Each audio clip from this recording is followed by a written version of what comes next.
Depuis 100 ans, Genève est une plaque tournante de l'espionnage. Nous sommes devant le Palais Wilson avec Christophe Vuillemier qui est historien de l'espionnage. Le Palais Wilson est un bâtiment emblématique de Genève, de son rayonnement international, mais aussi de son histoire et notamment de l'histoire de l'espionnage. Monsieur Vuillemier, est-ce que vous pouvez nous dire pourquoi ? C'est en 1920 que la Société des Nations, qui venait d'être créée après la Première Guerre mondiale, a racheté un hôtel, cet hôtel-là, à qui on allait donner le nom de Wilson, le président américain, en 1925. Avec l'établissement de la Société des Nations, l'activité de renseignement s'est démultipliée de manière assez incroyable, à tel point que Genève est devenue une des grandes plaques tournantes mondiales du renseignement et de l'espionnage. D'ailleurs, de nos jours, c'est toujours le cas.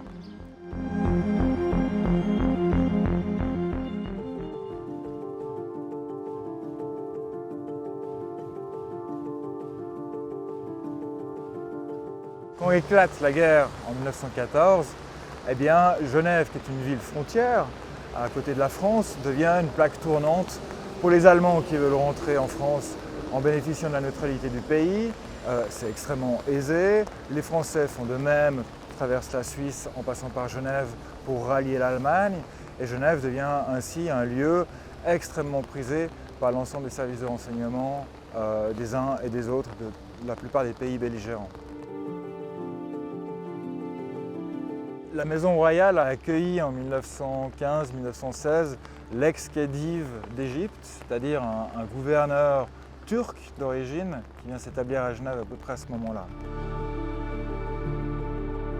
Une de ses tâches, en fait, c'était de mettre sous surveillance les ennemis de la Turquie qui résidaient en Suisse, des Grecs, des Arméniens notamment. Une descente de police va être effectuée dans ce bâtiment. On va saisir un certain nombre de documents diplomatiques pour certains, mais des documents aussi de renseignement pour d'autres. Le personnage principal, l'ex-khedive, va être arrêté.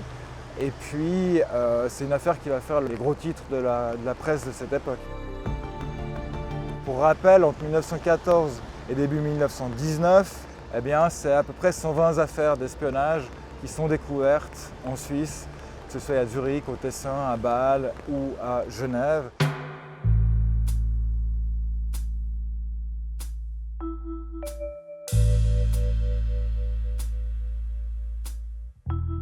Le bâtiment derrière moi a accueilli à partir de 1933 une cellule politique NSDAP, une cellule politique acceptée par les autorités cantonales, constituée de résidents allemands, fréquentés par des sympathisants nazis.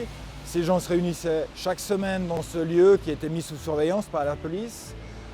Et c'est à partir de là qu'ont été conçues un certain nombre d'opérations de renseignement, puisque ces gens travaillaient soit pour la Société des Nations, soit au sein de maisons influentes à Genève, et avaient pour mission, avaient pour tâche de recueillir des informations à destination de Berlin.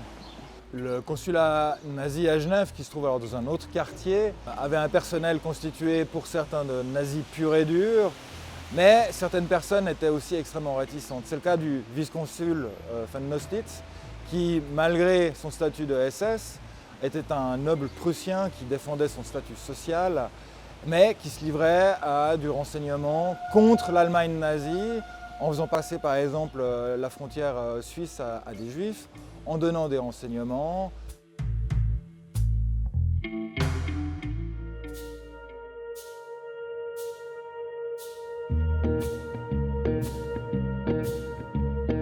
L'hôtel Intercontinental est un lieu clé de l'espionnage à Genève depuis des décennies.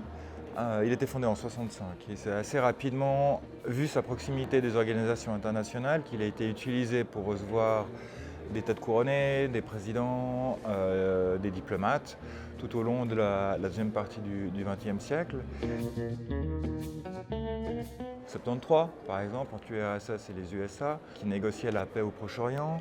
En 1985 aussi, on se souvient des accords entre Gorbatchev et Reagan. C'est aussi dans cet hôtel en partie que les négociations ont été menées. Alors, beaucoup plus récemment, en 2015, l'affaire du nucléaire iranien a été négociée ici. Et on se souvient finalement de l'affaire, des écoutes qui avaient été découvertes à ce moment-là. Les activités d'enseignement sont évidemment toujours et systématiquement couvertes par une grande confidentialité. On le comprend, c'est même la nature de ces activités. On estime à l'heure actuelle qu'il y a à peu près un tiers, par exemple, pour citer une délégation, un tiers du personnel diplomatique russe qui se livrerait à des activités d'enseignement. C'est les services d'enseignement de la Confédération qui nous le précisent dans leur rapport de 2023. Ce qui implique qu'inévitablement, dans un hôtel de cette nature, on croise tôt ou tard un espion, un agent d'enseignement ou quelqu'un qui est en quête d'une information bien spécifique. Aller le découvrir, en revanche, c'est beaucoup plus compliqué.